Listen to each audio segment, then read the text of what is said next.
All right, let's dive right in. We are about to jump into one of the wildest, most powerful scenes in the entire Bible, a cosmic war from the book of Revelation.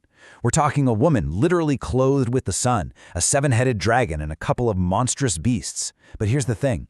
These aren't just fantasy characters. They are powerful symbols, and today, we're going to unmask them.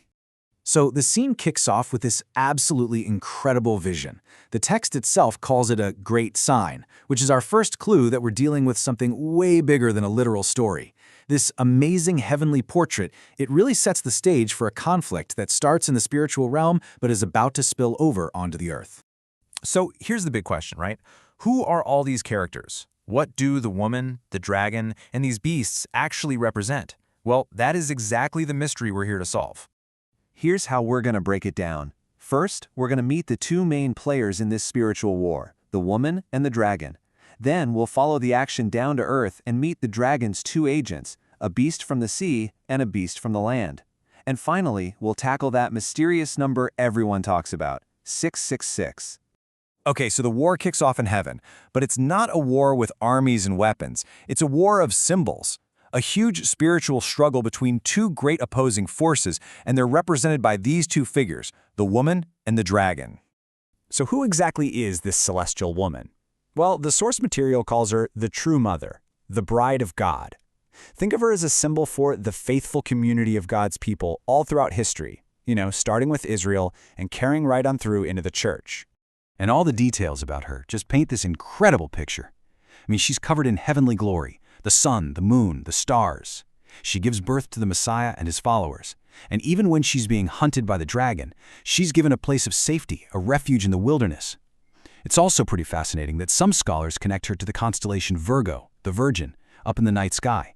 Now, the woman's enemy? Well, the text doesn't mince words here at all. This isn't just some random monster. The book flat out names him as the serpent of old. Yep, the devil, or Satan, the ultimate spiritual enemy of God.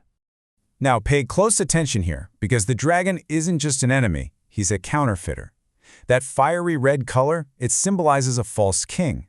His 7 crowned heads are a total mockery of true authority, and they've got blasphemous names written all over them. His entire goal is to destroy God's people by empowering his agents on earth. And just like the woman, he's also linked to a constellation, Draco, the dragon. Okay, so now that spiritual war in heaven spills onto the earth, and the dragon, he doesn't fight alone. Oh no. He empowers 2 agents, 2 beasts to do his dirty work, and the first one rises up out of the sea. Now, in the symbolic language of Revelation, the sea is almost always a code for the Gentile or the non-Jewish nations. So the sea beast, it embodies that pagan political power. And for the folks reading this back in the 1st century, that would have pointed to one thing and one thing only, the Roman Empire, the great persecuting power of their time. And his appearance tells you everything you need to know.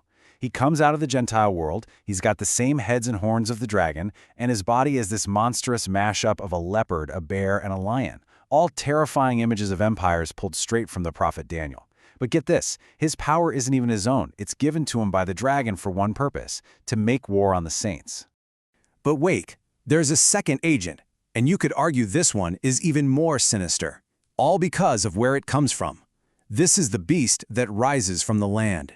So if the sea is the Gentile world, then the land in Revelation consistently points to Israel. And that means this second beast is a corrupt power from inside God's own people.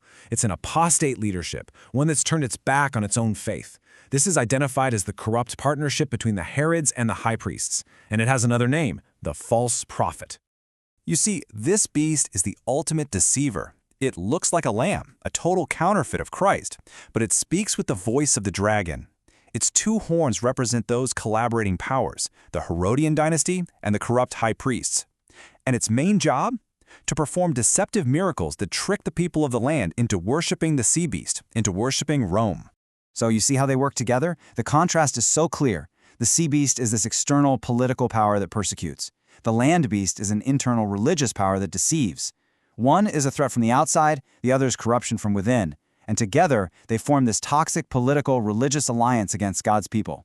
And this unholy alliance brings us to one of the most famous, and probably most misunderstood, symbols in all of literature, the mark of the beast and its number, 666. You know it. For centuries, people have been trying to decode this thing, tying it to popes, politicians, even microchips. But what does the source material actually say about it? I think the answer is going to surprise you. Wow, okay, so this just cuts right through one of the most popular theories out there.